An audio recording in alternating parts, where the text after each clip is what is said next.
നെഹ്റു ഫാമിലിയിലെ ബന്ധത്തിന് കൂടെ തന്നെ അന്ന് കരുണാനിധി സാറുടെ ഇക്വേഷനും ഇപ്പോൾ ആ ഫാമിലിയായിട്ടുള്ള ബന്ധം എങ്ങനെയാണ് സാർ? അന്നും ഇന്നും എനിക്ക് നല്ല ബന്ധമാണ്. ഒരിക്കലും ഞാൻ അദ്ദേഹത്തോട് നിഷേധിച്ചുകൊണ്ട് അദ്ദേഹം വിട്ടുപോയപ്പോഴും അദ്ദേഹത്തെ എതിർക്കേണ്ട സന്ദർഭം വന്നപ്പോഴും ഞാൻ അദ്ദേഹത്തിനോട് ബഹുമാനമില്ലാത്തൊരു കാലത്ത് ഞാൻ പെരുമാറിയിട്ടില്ല. അദ്ദേഹത്തിൻ്റെ ചില രാഷ്ട്രീയ നിലപാടുകളോട് എനിക്ക് വിയോജിപ്പുണ്ടായിട്ടുണ്ട്. പ്രത്യേകിച്ച് മുരളി രാഷ്ട്രീയ രംഗത്തോട്ട് കടന്നു വന്ന സാഹചര്യത്തിൽ ഉണ്ടായിട്ടുള്ള ചില അഭിപ്രായ വ്യത്യാസങ്ങൾ ശരിയാണ്. ആ അഭിപ്രായ വ്യത്യാസങ്ങൾ ഞാൻ അദ്ദേഹത്തോട് നേരിട്ട് തന്നെ പറഞ്ഞിട്ടുള്ളതാണ്. ആ നിലപാടുകൾ ഇന്ന് ശരിയാണെന്ന് എനിക്ക് തോന്നിയിട്ടുണ്ട്. ആ നിലപാടുകൾ പക്ഷേ ഒരിക്കലും അദ്ദേഹവുമായിട്ടുള്ള വ്യക്തിപരമായ എൻ്റെ ബന്ധത്തിന് ഒരു പോറലും ഉണ്ടാക്കാൻ ഞാൻ പ്രത്യേകം ശ്രദ്ധിച്ചിട്ടുണ്ട്. ചിലപ്പം അഭിപ്രായ വ്യത്യാസങ്ങൾ പറയേണ്ടി വന്നേക്കാം. പക്ഷെ എന്നാൽ പോലും ആ ബഹുമാനം ലീഡർ എന്നുള്ളതല്ലാതെ ആ ലീഡറായിട്ട് തന്നെ കണ്ടുകൊണ്ട് അദ്ദേഹത്തിൻ്റെ എനിക്ക് നൽകിയിട്ടുള്ള സ്നേഹവാത്സല്യങ്ങൾ എന്നും മനസ്സിൽ സൂക്ഷിച്ചുകൊണ്ട്, മാത്രമല്ല കേരളീയ സമൂഹത്തിന് അദ്ദേഹം നൽകിയിട്ടുള്ള സംഭാവനകളെ ഓർമ്മിച്ചുകൊണ്ട് തന്നെ ഞാൻ പെരുമാറിയിട്ടുള്ളൂ. എന്നും അത് എൻ്റെ ഭാഗത്തുനിന്ന് ഉണ്ടാവുകയുള്ളൂ. NCPയുടെ ഇക്വേഷനും ശ്രീ മുരളീധരനായിട്ടുള്ള ഇക്വേഷനും എങ്ങനെയാണ്? കെ മുരളീധരനോട് എനിക്ക് രാഷ്ട്രീയമായ പല അഭിപ്രായ വ്യത്യാസങ്ങളും അന്ന് മുതൽ തന്നെ ഉണ്ടായിരുന്നു. അദ്ദേഹത്തിൻ്റെ ഓരോരുത്തർക്കും ഓരോ പ്രവർത്തന ശൈലി ഉണ്ടാകും. എനിക്ക് ആ പ്രവർത്തന ശൈലിയോട് പലപ്പോഴും യോജിപ്പില്ലാത്ത ഒരാളെ, അദ്ദേഹത്തിന് ഒരു പക്ഷേ എൻ്റെ പ്രവർത്തന ശൈലിയോട് യോജിപ്പ് കാണത്തില്ലായിരിക്കാം. അത് പക്ഷേ ഞാൻ വ്യക്തിപരമായിട്ട് അങ്ങനെയൊന്നും പരാമർശിക്കാറില്ല. എന്നെപ്പറ്റി വല്ലതും പറഞ്ഞാൽ പോലും ഞാൻ തിരിച്ചൊന്നും പറയാറില്ല. ശ്രീ കെ മുരളീധരൻ എൻ്റെ നല്ല സുഹൃത്തൊക്കെ, ഞങ്ങളിപ്പോഴും കണ്ടാലും നല്ല സുഹൃത്തുക്കൾ തന്നെയാണ്.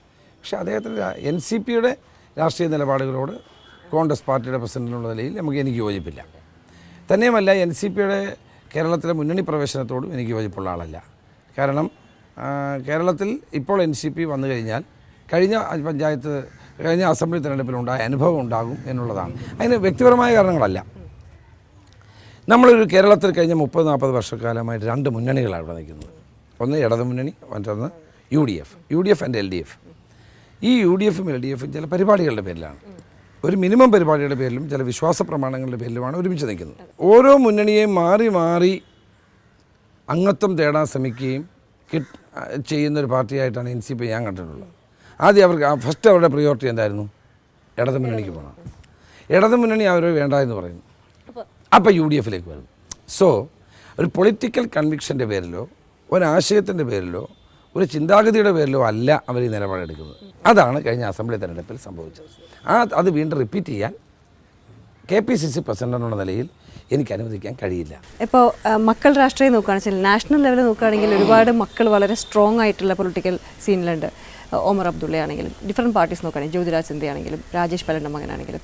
പക്ഷേ ഇവിടെ നോക്കുമ്പോൾ കേരളത്തിൽ ഹൈബി ഈഡൻ ഒഴിച്ചാൽ വേറെ മക്കൾ അങ്ങനെ അത്ര സ്ട്രോങ് അല്ല എന്ന് സാറിന് അഭിപ്രായം ഉണ്ടോ? അല്ല, ഈ മക്കൾ രാഷ്ട്രീയത്തിനോട് എനിക്ക് വലിയ യോജിപ്പുള്ള ആളല്ല. പക്ഷേ അതേസമയം രാഷ്ട്രീയ നേതാക്കന്മാരുടെ മക്കൾ രാഷ്ട്രീയത്തിൽ വരുന്നതിൽ തെറ്റൊന്നും ഞാൻ പറയുന്നില്ല. പക്ഷേ മനഃപൂർവ്വമായി മറ്റെല്ലാവരെയും സൈഡ് ലൈൻ ചെയ്തിട്ട് അവരെ മുകളിലോട്ട് വെക്കുന്ന ആ ഒരു തെറ്റായ നടപടിയോടെ ഞാൻ എതിർത്തിട്ടുള്ളൂ. ഞാൻ അതിനെ എതിർത്ത ഒരാളാണ്. മക്കൾ രാഷ്ട്രീയത്തെ ഞാൻ എതിർത്തിട്ടുള്ള അതെന്ന് പറയുമ്പോൾ മറ്റുള്ള എല്ലാ ആളുകളെയും അവസാനിപ്പിക്കുക, ഒരാളിനെ പ്രതിഷ്ഠിക്കുക, ആ നടപടി ശരിയല്ല. അതേസമയം അവരും പാർട്ടിക്കകത്ത് രാഷ്ട്രീയ നേതാക്കന്മാരുടെ മക്കൾ പാർട്ടി പ്രവർത്തിക്കുന്നതിനൊന്നും തെറ്റൊന്നുമില്ല. ഇപ്പോൾ കേരളത്തിൽ ധാരാളം നേതാക്കന്മാരുടെ മക്കൾ വിവിധ രംഗങ്ങളിൽ പ്രവർത്തിക്കുന്നുമുണ്ട്. നിങ്ങൾ അറിയുന്നത് ഹൈബി ഈഡൻ മാത്രമേ ഉള്ളൂ. ഹൈബി ഈഡൻ്റെ മകൻ ഈഡൻ മരിച്ചതിന് ശേഷം കുറേ നാളുകൾ KSU പ്രവർത്തിച്ചതിന് ശേഷമാണ് ഇപ്പോൾ ഈ സ്ഥാനം കിട്ടിയിട്ടുള്ളത്. അത് അവർ വരുന്നതിനൊന്നും തെറ്റൊന്നുമില്ല. നാളെ എൻ്റെ മകൻ അവന് രാഷ്ട്രീയത്തിൽ വേണമെന്ന് പറഞ്ഞാൽ എനിക്ക് തടയാനൊന്നും പറ്റില്ല. പക്ഷേ ഞാൻ മനഃപൂർവ്വമായിട്ട് അവനെ മറ്റെല്ലാ പാർട്ടി പ്രവർത്തകരെയും ഒഴിവാക്കി അവനെ മുകളിലോട്ട് കയറ്റി വെക്കുമ്പോൾ അത് പാർട്ടിക്ക് ഗുണമല്ല. അത് പാർട്ടി പ്രവർത്തകർക്ക് രുചിക്കില്ല, ദഹിക്കില്ല. ദഹിക്കാതെ ഭക്ഷണം കഴിച്ചാൽ എന്തുണ്ടാകും? സ്തംഭിക്കും. അതാണ് അതിനോടുള്ള എതിർപ്പ് മാത്രമേ.